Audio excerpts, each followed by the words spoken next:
what you gonna do, brother? Oh, yeah! Woo! What? What? If you smell what the rock...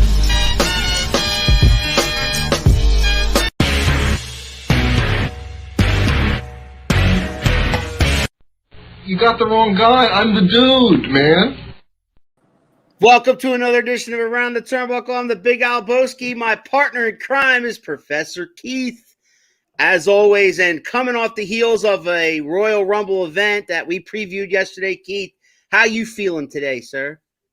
I'm feeling pretty good. I think our show was a little more fun than the Rumble for most people, but that happens from time to time. Our guest, Keith, tonight is the brand new 3WA Extreme Champion, the Beast, Evan Atlas. What's up, Evan? I'm doing just fine. What's up with you guys? Oh, we are glad to have you. Excited is the key word there. And then first and foremost, like I said, pre-show, I want to give a huge shout out to Bob Bushman, and he knows who he is. Yep. He is at every 3WA show. He is, talks to me before show, after show all the time, and he kind of put you and I together. So shout out to Bob. Thanks, Bob, for making this happen, and thank you, Evan, for getting in touch with us. And we're glad to have you. Oh, of course. Well, thank you for having me. First and foremost, we ask every guy and girl that we have on the show. Once upon a time, before you got in the ring and started training and all that, you were a fan like us.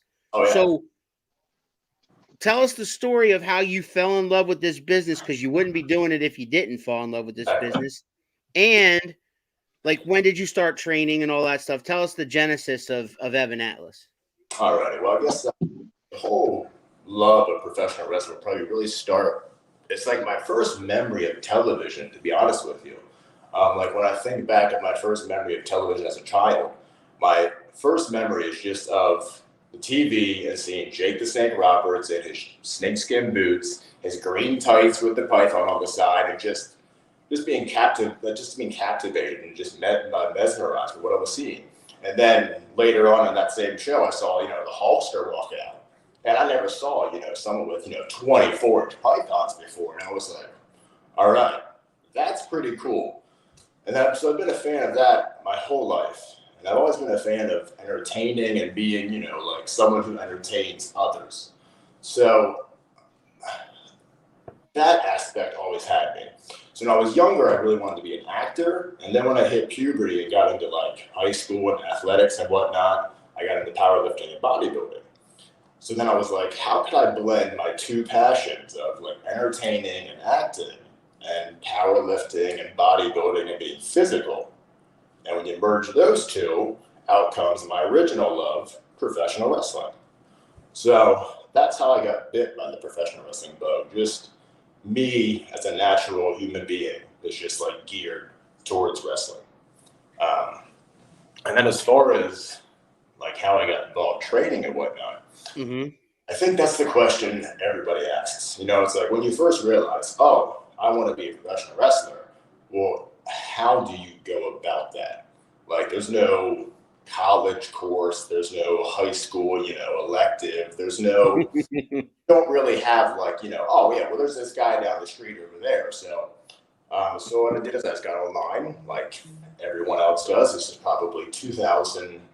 I first started looking at it seriously in probably about 2010.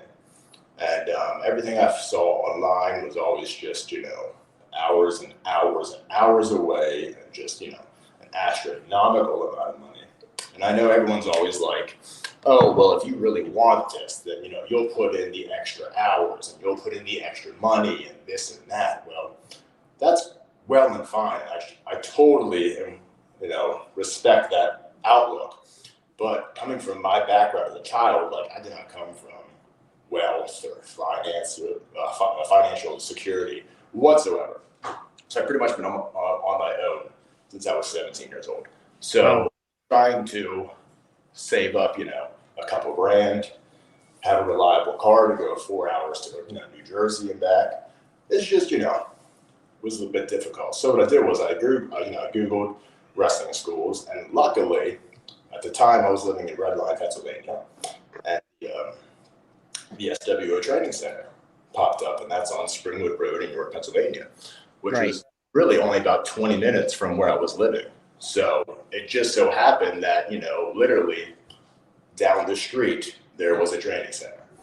And I was like, well, I'm not going to, miss this opportunity. So I looked up the SWO's Facebook page and everything like that, and saw when they had a show going on, called the number and everything, and I believe I talked to Stu Leppo at the time.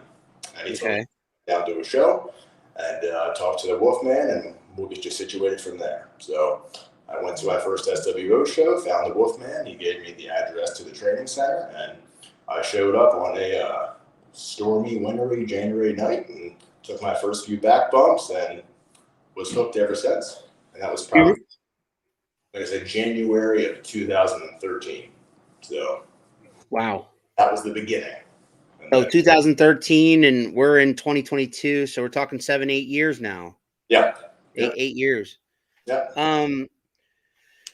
So who exactly trained you? How long did you train before you had like your first match? Who exactly trained me was the Wolfman. Taught me all my fundamentals, like as far as locking up and running chain and stuff like that. Who developed me as a professional wrestler, as a full, well-rounded performer would be Ken Andrews. Ken Andrews is probably 93% of my training. And had a lot of finish seasoning with Ray Alexander, Ricky Blues, and Hayne. That they each have a lot of different pieces that they put to my character to really help me. So when I say that, Ken gave me 93%, it was just, he was the person I was with physically the most. So, but everyone that I listed has a tremendous part in me becoming the performer that I am. Keith, you wanna ask something? I hate Keith. Sometimes I don't let him talk, man. I got to try to let him talk. Yeah, I mean that's going. Yeah, I mean that's excellent. I mean, I always like to throw something in for young wrestlers, especially with you being a trainer yourself now. How important is that for a young wrestler to get that perspective, get those multiple perspectives? If they can't necessarily get it in one school, how important is it to look around, to listen to the other person that they're working with, to really seek people out and go like, hey, I'm doing this. What do you think? Could I do it better? Could I be doing this instead? How important is it to be ears open, mouth shut? Oh, as a brand new greenhorn, you do not talk. I don't want to say like you do not, but you just keep your eyes open and your ears open, and you watch everything. Listen to everything. And when you have questions, don't be afraid to ask those questions. But it's like, first and foremost, watch, and not only like try and figure out yourself, why are they doing that? Because when you're out there, the person that you're asking the question, they're not going to be out there with you. So knowing the why that's happening, why they're doing that, and just being able to know that and figure it out by yourself can save you headaches in the ring. But when you're fresh out of the training center or still in the training center, the only thing you can ever do is just listen to everybody. You can take a piece of something from everyone, whether it be good or bad. That's totally up to you, but every experience you have with another professional is something you can learn from. Like I said, whether good or bad. It's all just depending on your personal story and your personal, self. But as far as, I think the best thing is to travel around to different shows, learn different locker rooms, learn different crowds, learn different ways to work, because some guys don't work the same way. Like I remember a show I went to in Georgia, and I was just dumbfounded at how no one knew what they were doing. Like I was calling basic spots to them, and they were literally looking at me like, say what now? I was like, oh, okay, well, we're going to have one of those days. Right. You're not ready for that. Like the first time you experience that, you're like, oh, oh, like when you're fresh out, you're like, oh, okay.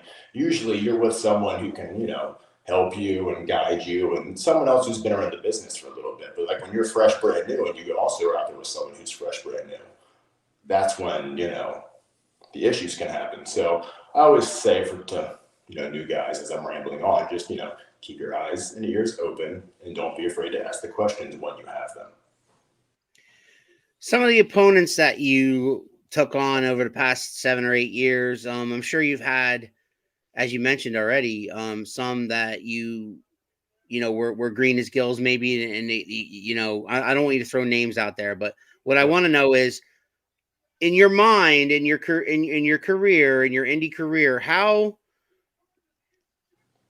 is there some certain matches or certain opponents that just kind of stick out to you that you have just this amazing chemistry with?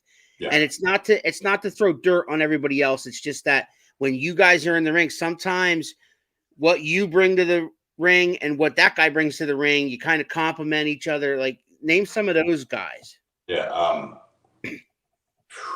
There's a lot of guys that I have a lot of really good chemistry with. And a lot of it's because I had got, like I said, like for the time being, I was training a lot of them. So guys like Tim Rush, guys like Sage Matthews, Alan Clayball, Merrick Miami, guys like that. We just have a natural connection because we know each other so well. And then, of course, for me, Ken Andrews, that's the guy who trained me. So anytime I'm in the ring with him, it's just, okay, here we are, Right. Basically, he's like the left shoe to my right shoe. We can just put him on, and here we go. We don't got to talk about anything. Don't got to do anything. We can just head on out there and shake hands, and there we go. And those are the kind of matches that I love to have. Those guys extremely, and then just there were a bunch of guys I've clicked with. And of course, now on the spot, I'm just like, wow. We're all about putting you on the spot, man. Yeah, I know. I'm just trying to think of there's just so many. I mean, there's like, wow, I really can't even think right now. Well, let me say that, let me ask you, is there other places you've worked besides just SWO and 3WA? Have you ventured out there over the past 8 years? Yeah. Oh, yeah. I mean, over the years, of course, the SWO, Triple WA, those, the SWO has always been like my home area. And then WA is now like my a new home area to me. I feel, tremendous to be there. And I love that company. But before, back over the course of my professional wrestling career, I've worked for, like I said, SWO, WA, AIWF, AWF, PWA, SWA. Were you in SWA down in Tennessee? Or, down south, rather? It was one of the shows down south. I forget which company it was because it was with the AIWF, and they were like their own little kind of company, which got a bunch of other companies together to like put on shows and whatnot. So I forget exactly what the federation itself was that was hosting the event, but I know that at some point in time, one of those I was at someplace that was SWA. The reason why I ask is because we had some SWA guys on here over the past couple months. Okay. And I also know the place up in Pittsburgh, it's now the Fight Society or the Fight Academy, where it was PWX, I believe, at the time when I was up there. Another AIWF, like cross-joint promotion thing they were doing up that way. It was called the Crazy 8 tournament. I think I listed the majority of them. I mean, there's probably a handful here or there that, I can't quite remember the exact letter abbreviations that they always went by, but so a young fan of yours is chiming in. Aiden, I see this kid at every 3WA show. 3WA is the day before his birthday, so I'm guessing the next 3WA show is on Saturday, February 26th. So I'm guessing Aiden's birthday is the 25th. So happy early birthday, and we're gonna see you down there on the 26th, Aiden, and wish you a happy birthday in person. There you go. Exactly, buddy. We'll be there. So let's talk about the elephant in the room, and that is the fact that you are now the brand new 3WA Extreme Champion, and you did so after a series of matches with somebody who you mentioned earlier, you actually trained. So it was kind of a teacher versus student thing. And over the past few months, we've seen a bit of a rivalry between you and now the former champion, Merrick Miami, who's been running around here for months saying that he beat Matt Cardona. Yep. And so somebody had to knock the kid off his pedestal, in my opinion, because sometimes when you get to that point, sometimes you need to take a step back before you take a step forward. And I have said this many times on this show, and Keith will back me up on this.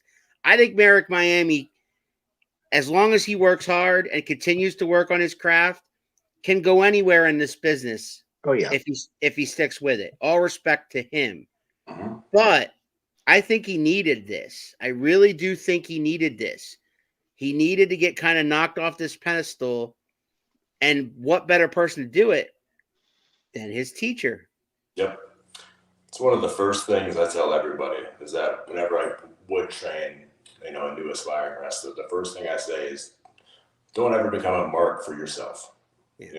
Don't ever think that you are better in business or you are better than anyone else inside the business.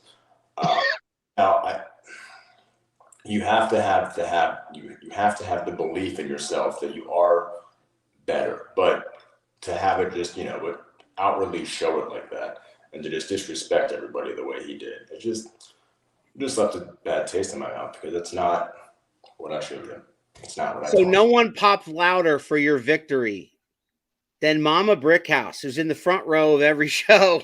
Oh yeah. And people know Gene Davis is Mama Brickhouse in the front row, and she really despises Merrick Miami. So she popped louder than anybody. I was sitting 3 seats down from her.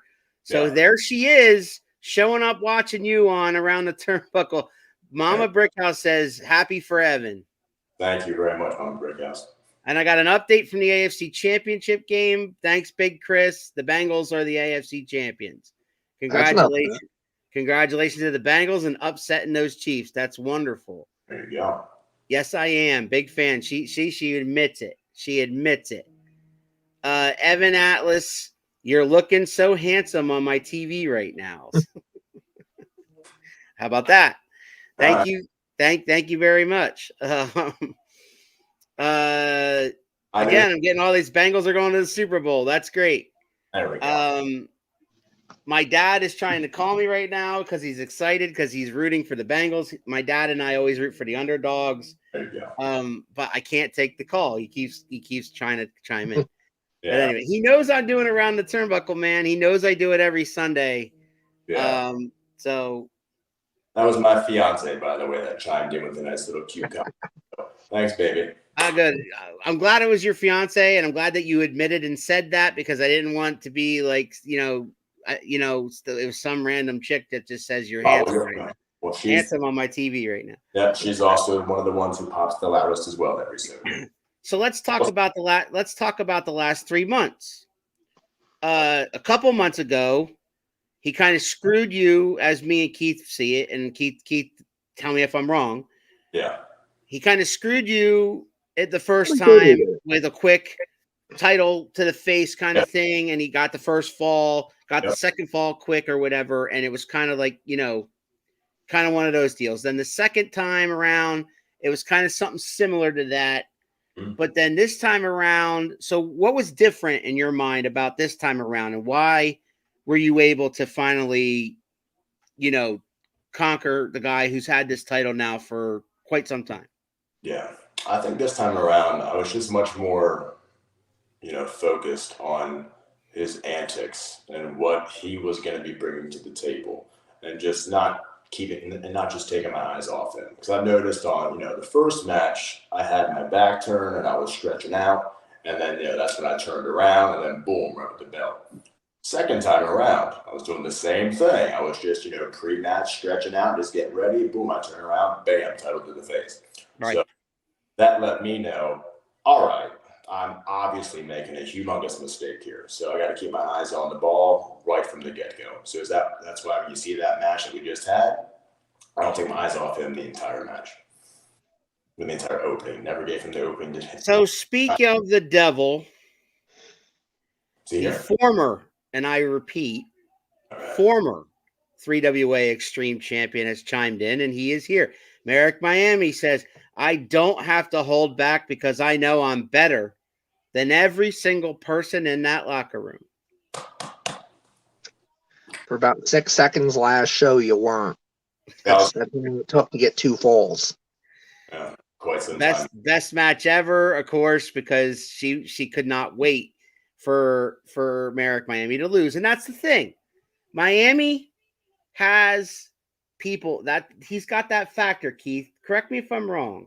He's got that factor where people want to watch the guy get beat up. So he's doing his job, right? Yeah, he's a cocky little shit that, gets in everybody's face and, I'm better than you and F you if you don't agree. Everybody wants to see that guy get beat up. You're not wrong there. Yeah. So I do have a question for you, Evan. Now that you've won the title, and all due respect to Miami did a lot to really elevate that championship, and that's something that he and I have talked about after shows, the pride that he had in taking that title, defending it every show, really putting it on a par with the heavyweight title. You now have the title. Yes. What does that challenge feel like to kind of go like, okay, now I've got to follow that. Now I've got to create my own niche. I've got to try to keep it on that level. Is that an exciting challenge for you? Oh, it's an overwhelming, exciting challenge for me. Just to be able to just come into 3WA and just have the matches that I've been able to have already, and then just to be able to face Merrick Miami these past 3 shows and main event all 3 shows, and then take the title from him. I mean, I know for the longest time when I first began wrestling, I was always the kind of guy where I'm gonna let my work, make my name. I'm gonna let my work, take me where I want to go. But this time around, because I left for about 2 years.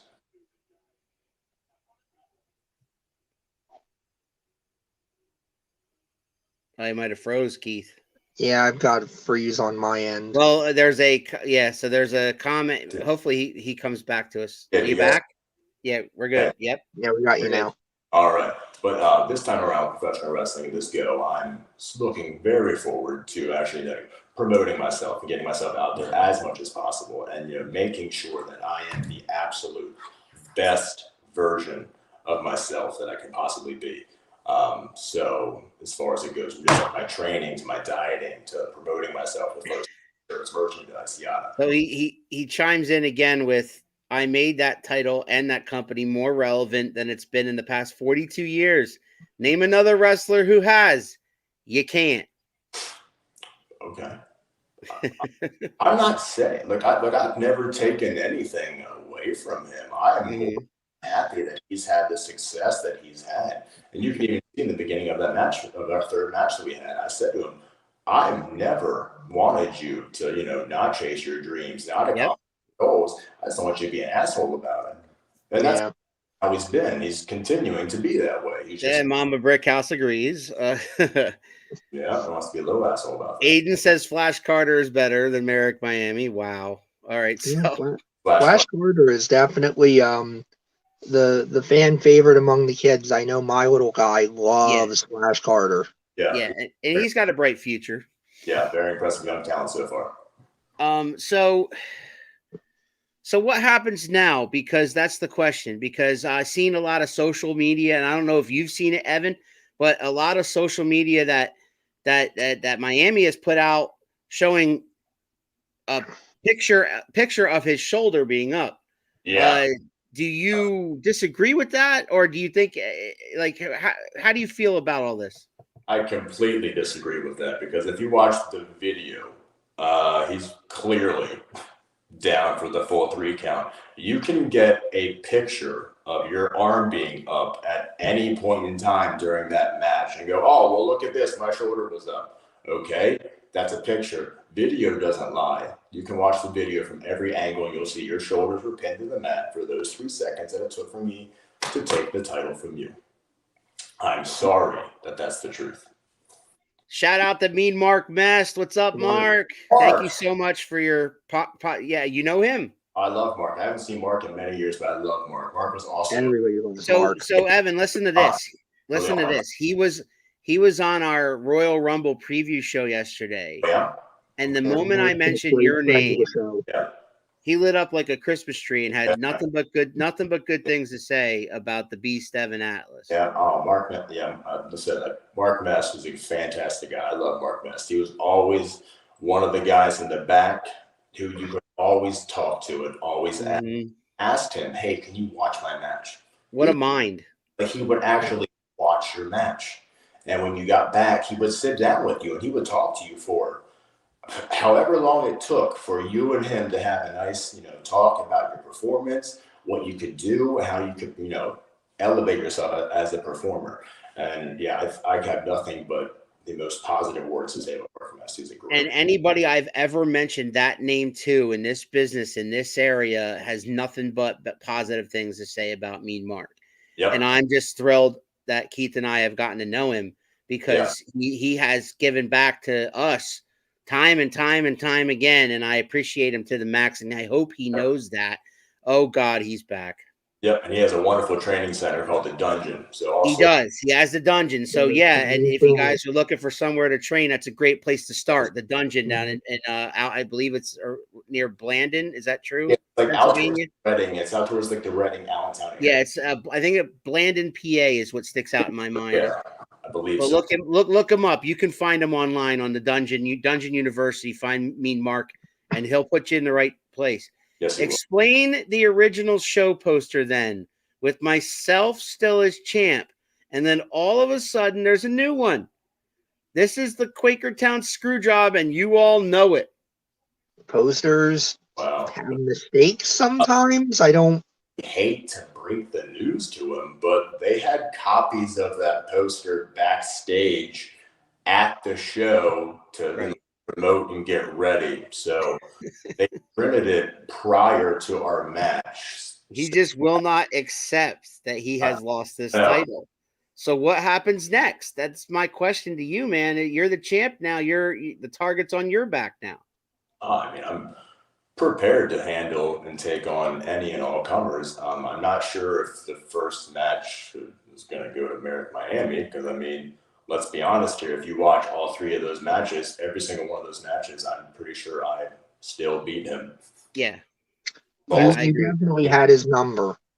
Mean Mark, thank you. I love helping out. Much respect, Evan. Glad you are doing well. Yeah. You're the man, Mark. You're the man. Yes. But yeah, then our third match, I beat him decisively. Like there's no questioning. Like I beat every single match we've had. They've all been 2 out of 3 falls. I've beaten you how many times? Absolutely. So I think the fans would probably also want to see something else than just me beat up Merrick Miami again. And it's going to be interesting who steps up to that plate because there are a bunch of guys that are kind of moving up the ladder in 3WA. Keith and I have now been fans now for over 2 years of 3WA, and we've watched guys. I mean, even Miami, from what he was 2 years ago to what he is now is amazing. And guys like JT Cage, what he was 2 years ago, what he is now. Yeah. Tony Batista is another one. Yeah. So watching these guys evolve in front of our eyes is awesome. Is part of the whole thing. Yeah, it's a great time. I mean, as far as anyone else in that locker room, I mean, like I said, I'm also new to that locker room. Like I'm not new to the business. I'm not new to wrestling, but I'm new to the 3WA. So I'm learning, still their crowd, the way the fans operate there, the way the performers like to work, like how the whole show is going itself. And I'm loving every second of it. So anybody that wants to hop into the ring with me and do what they can to take that from me is more than welcome. More than welcome. I will hold the ropes open for you. Well, the fiance is doing a shameless plug, and I'm going to let her do it. And that is, y'all can get that your very own Evan Atlas wristbands like the champ is wearing right now. There we go. I'm guessing at the next 3WA show. Yep. We'll have it. There you go. There you go, Aiden. You hear that, Aiden? You can get an Evan Atlas wristband. Man, here he just won't go away.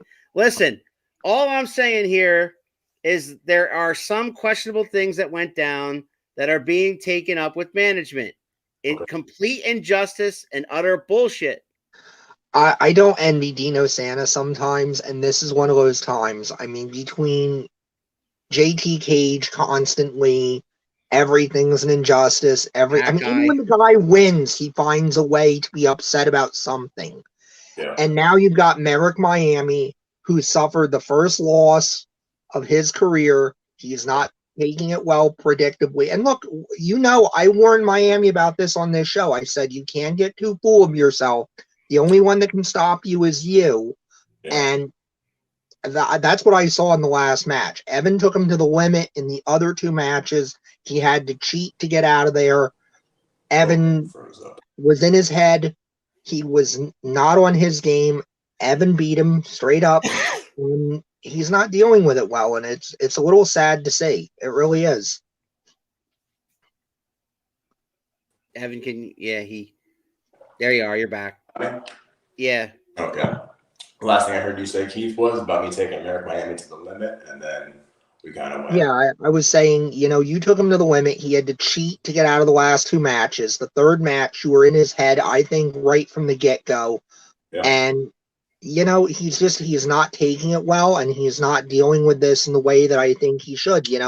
I yelled at him, I think it was the last show before this one, when he clocked you in the head with the belt, and he looked dead at me and laughed in my face, and I'm like, dude, I got kids here. You think that's how a champion should act? Like, I got to explain that to them, that you want to call yourself a champion and this is how you want to act. So, I mean, it's disappointing to see someone as talented as he is acting the way he acts. Yeah, there's a big difference between keeping the title and defending the title. Right. So, I mean, you can do whatever you want to keep the title, but there's a big difference when you defend the title, and that's how you gain respect through the crowd and the locker room, is being willing to go out there and put yourself up against any opponent, any form of any kind of, problem coming at you, and take it on head on with no questions, no issues, no problems. Can't say that about Miami, sadly. He always wanted to take the cheap road, shortcut. But that's why, it's kind of sad. So Dino Santa, books your opponents from this point on, and you're the champion. But if you could book yourself against anybody in that 3WA locker room, who would it be and why? Not, excluding Merrick Miami. Wow.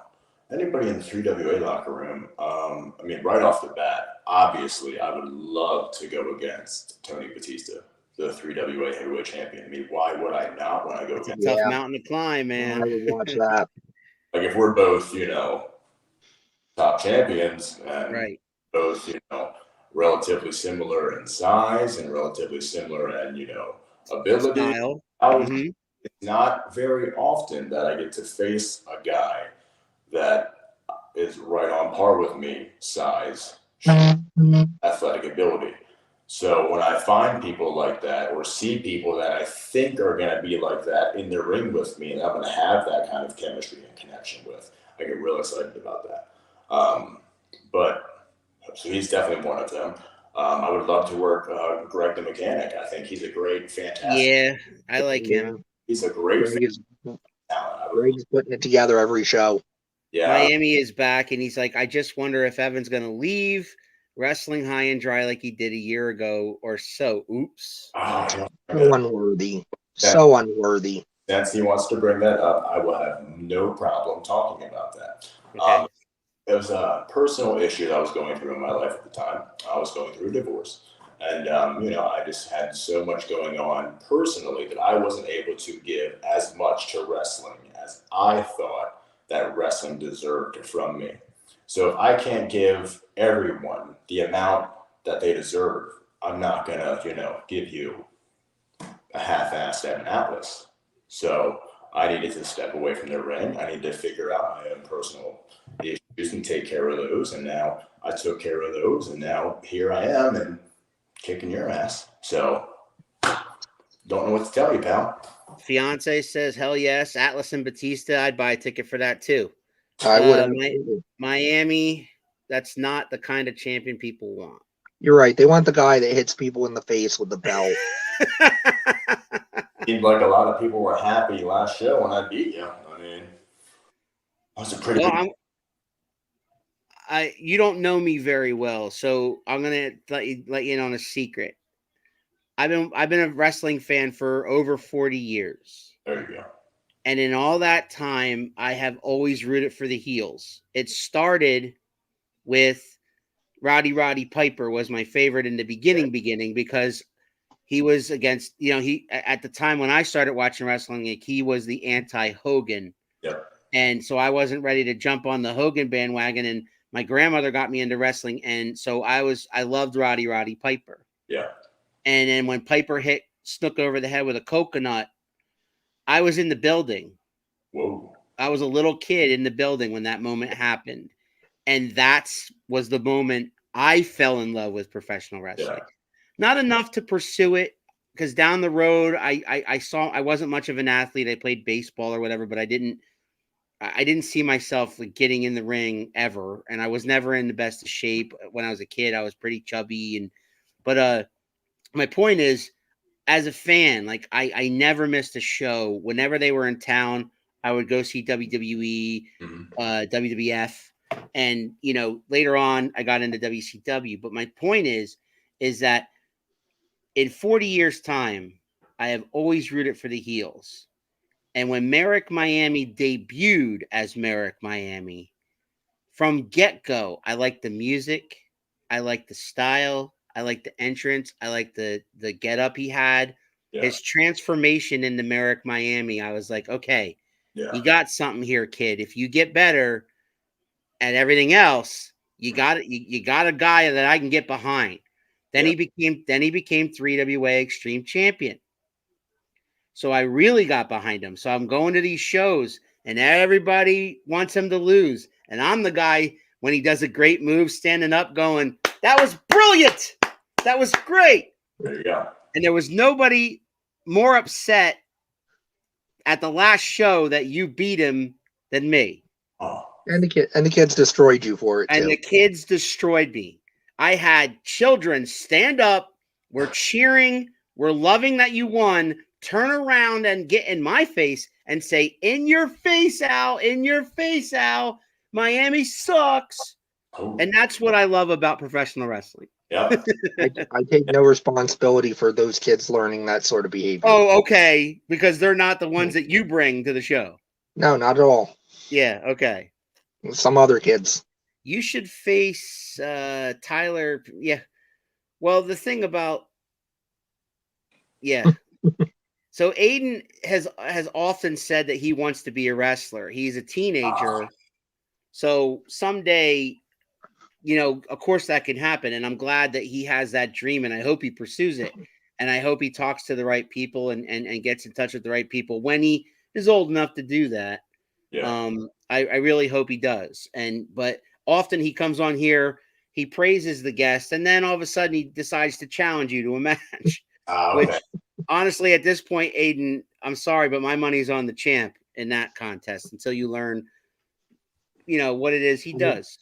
I mean, you weren't at the last show when he hit Miami with that spear to win the title. I'm pretty sure Miami learned the license plate of that truck that ran him over. I mean, that was. I was watching it, and I was watching it with someone I brought that is not a wrestling fan, and she saw that, and she's like, "Oh my God, he's dead." He folded him in half because, and you were smart enough to hit him with 3, so he would not get up. Yeah, I did not. As soon as I hit him with 1, I popped up, and I was like, I'm just gonna go again. I popped up again. I'm just gonna go again. So he has not left. Let me tell you, I'm who I have always been meant to be. And I'm not going anywhere. I'm going to continue to do things my way, on my own. And that includes getting back my 3WA Extreme title one way or another. Okay. It was great. Of course, yeah, I know it was great for you, Mama Brickhouse. All right, So again, you mentioned Greg the Mechanic Manuel. You mentioned Tony Batista. Yeah. These are great opponents. I think that you'd have good matches with those guys. Keith, Absolutely. can you think of anybody in on the 3WA roster that you would book against Evan Atlas?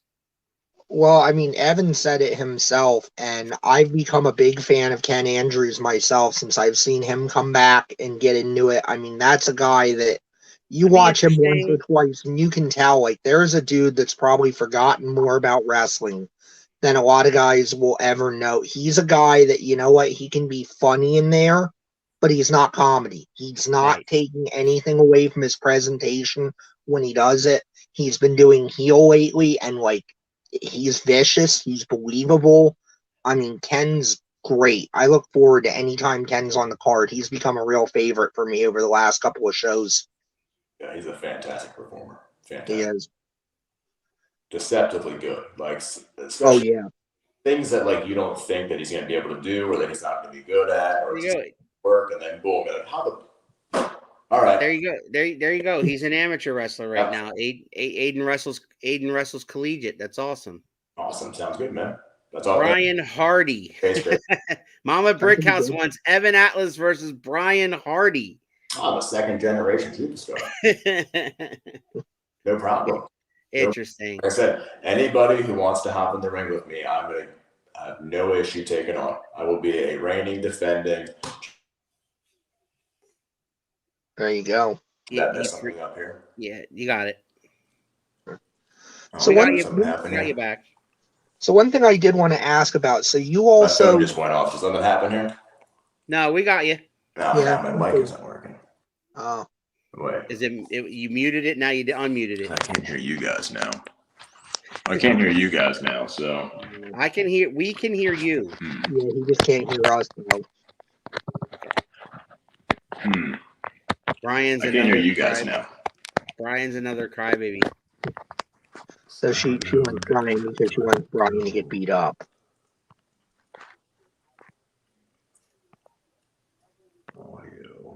Aiden, you're 12-2 in your season. That's awesome, dude. Awesome, man. That's awesome, brother.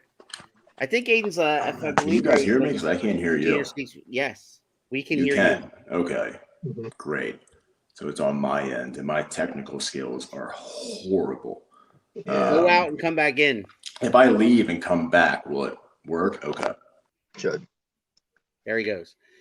All right, Keith. A little filibuster there. So Miami, of course, still hot.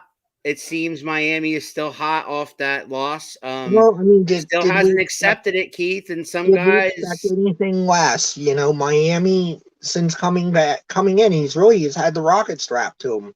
He had one match. He got the match with Clancy. He won the title. He's been winning ever since. I mean, this is what I was cautioning him about. This is what I was saying. Like, look, dude, I don't agree with your tactics all the time, but, you know, Merrick Miami outside the ring, he can be a decent human being. I know that's hard for some people to understand, or believe, but he can be a decent human being when he wants to be. All right, Evan's back with us. Rare, but... All good? Can you hear us? I can hear you guys perfectly. All right, Keith, what was your question? Do you remember what you were going to ask him when he went off?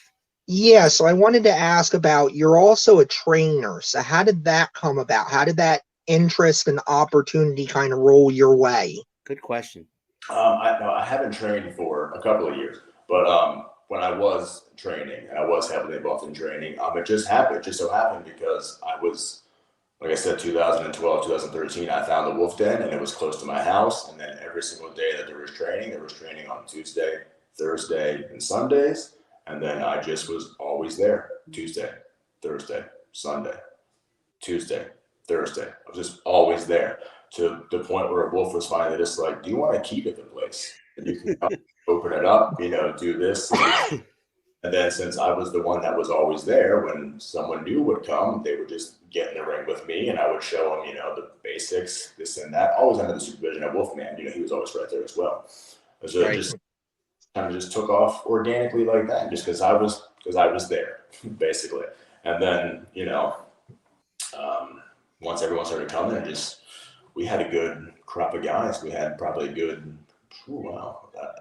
anywhere between 5 to 15 every single time day we were there training. So we had a good group of guys coming in. We had, steady training and steady flow of minds in and out of there. It was a good time. How I get involved, I just got involved because I was there. I was always the one that was there training, always the one there who knew the most about, physical performance and like whatnot. Because, earlier on in my life, also strength and conditioning coach and personal trainer and all that stuff. And so I have all that knowledge there. So I kind of just went, everyone always be like, hey, Evan, how do I, work out this area or work out this area, or how can I do this or do that? And then that would lead into one thing, and then it would go from there to there. So it kind of all just kind of rolled into a ball of I was there and I had the knowledge.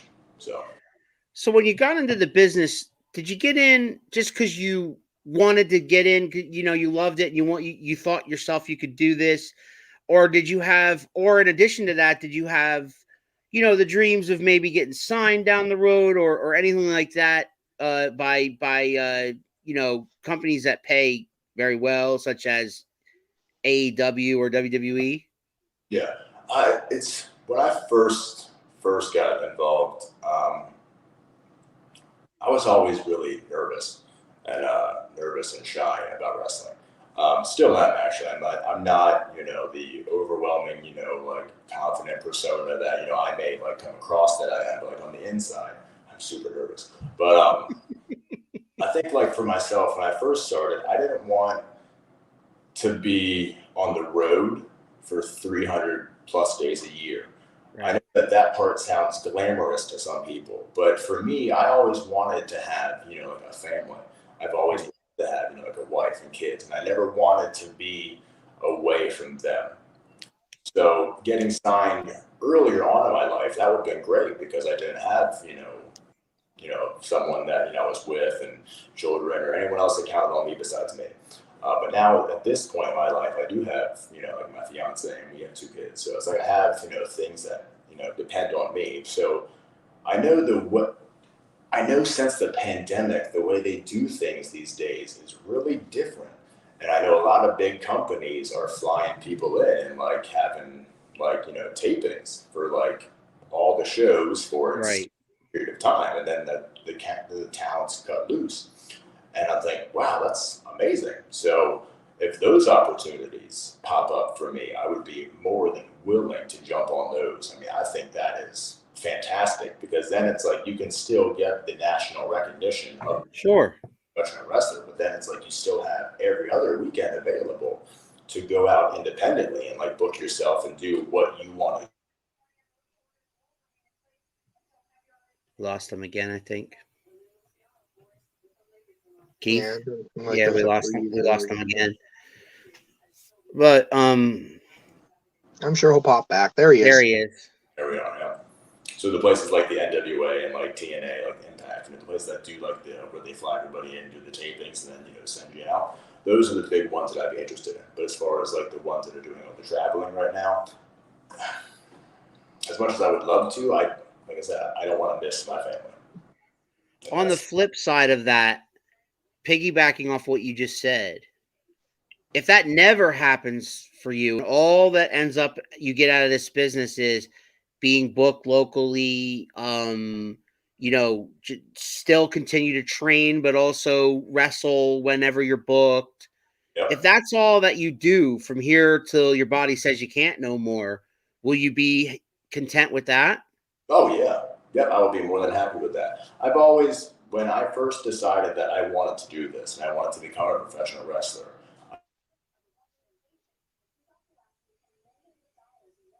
maybe he'll pop back out.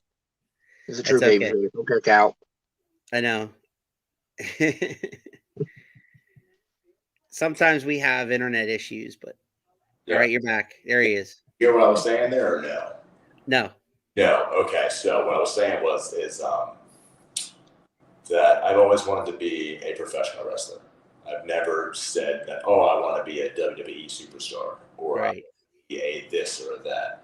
I've always wanted to be a professional wrestler, and that's what I am. So I have no problem if the only thing I ever get to be is a professional wrestler.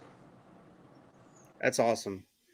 So moving forward, when your body can't, perform anymore and like put on a good match, like whenever that happens, 5 years from now, whenever that happens, 10 years from now, will you always be part of this business, or will it always be part of you? Will you have to stay involved and have to keep maybe training a new generation of guys or whatever? I mean, I'm open to everything as far as the business goes.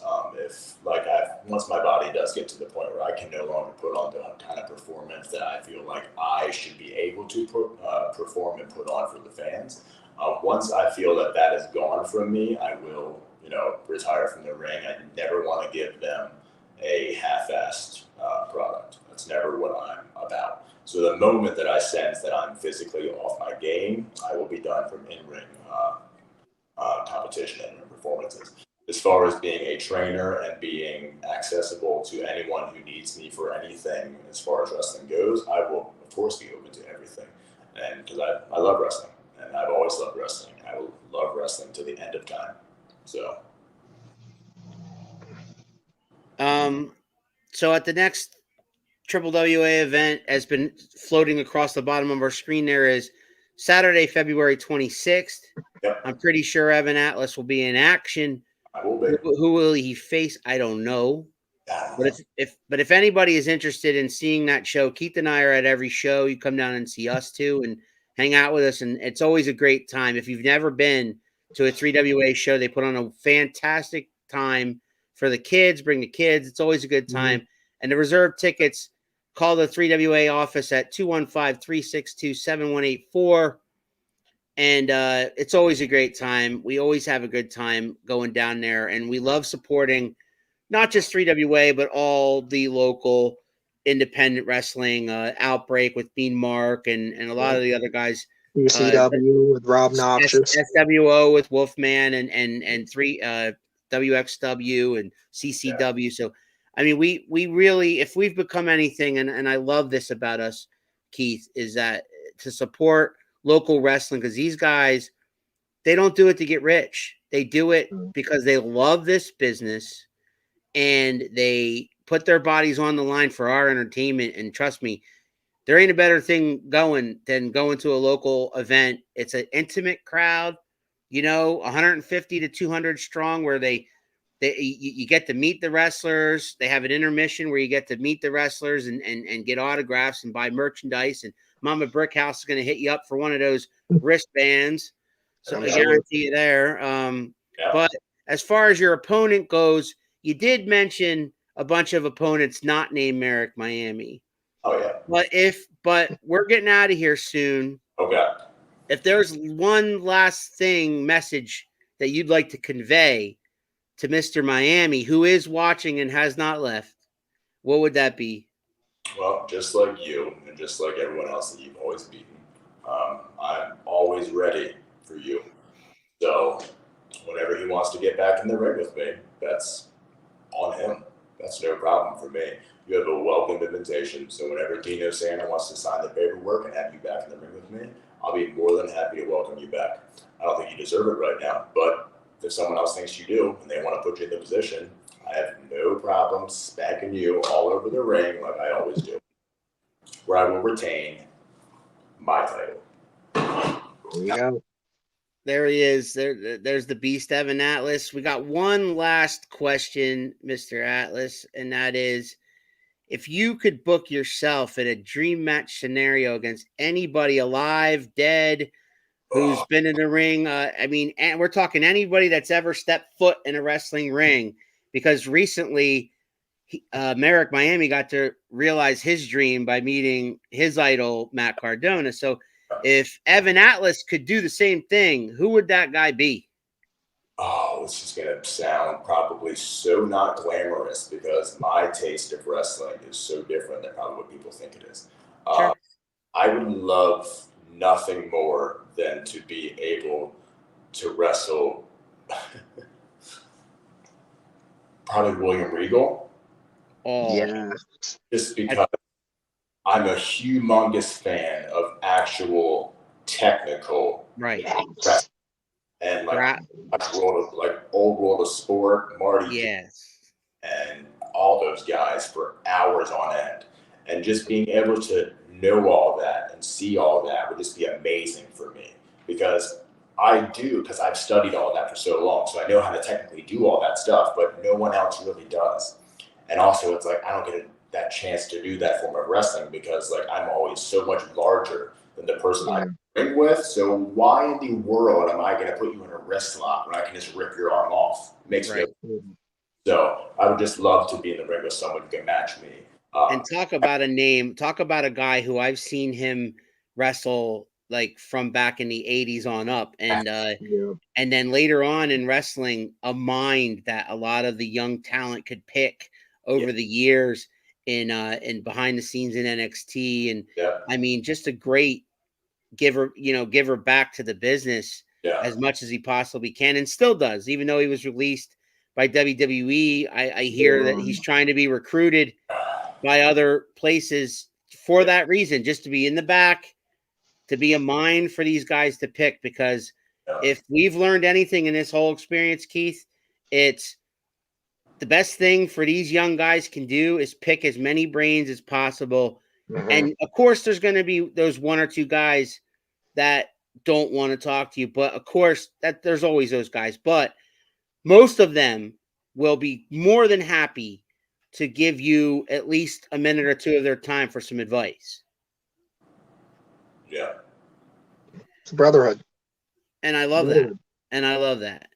Evan Atlas, the 3WA Extreme Champion, has been our guest. It's been my pleasure. Special shout outs to Bob Bushman. Special shout outs to Gene Davis. Special shout outs to Aiden, my boy. And of course, thank you so much for chiming in like you did, the former champion, Merrick Miami. Special shout out to your fiance who's back one more time. We are so proud of you, Evan. Your 3 biggest fans love you more than you know.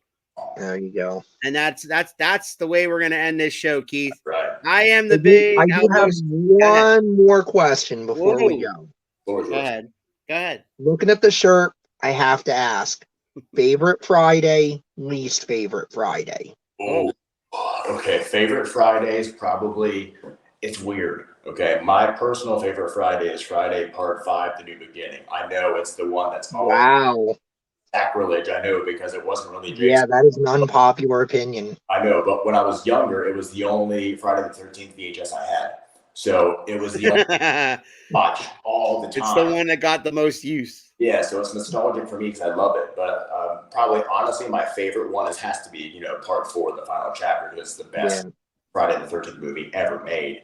But my least favorite, I would probably have to say Jason Goes to Hell, just because nothing makes sense in it. Right. Nothing makes sense. Like, I have no issue if they want to go off the wall, but at least make it make sense. So I don't know if Keith knows about this guy, but have you ever watched a show on YouTube called The Kill Count? Yes. Yeah. I love that guy. I love James A. Janice. Yep. Has come up with one of the best shows ever. If you are a horror fan, he breaks apart the kills in each and every horror film, and he does series. He once he starts one, he's got to do them all. He's done all the Leprechauns. He's done all the Freddy Kruegers. I mean, it's great, and you can sit there and you don't realize when you're watching how many people actually die, and then at the end, he has a little pie chart, whether or not they're male or female, or we're not sure. And it's great. I love it. So I highly recommend that if you haven't seen it, Keith, The Kill Count by James A. Janice on YouTube. I think it's Dead Meat. So yeah, that's the channel. Yeah, it's under Dead Meat, I believe. Yes. Yeah, it's really Chris Fant, great show. I hope everybody enjoyed yourselves. Evan, don't go anywhere. We're gonna get out of here. I'm the Big Al Boski. He's Professor Keith. He is the new 3WA Extreme Champion, Evan Atlas, and we'll be seeing him on February 26th. We're out of here. Ladies and gentlemen, what you gonna do, brother? Oh, yeah! Woo!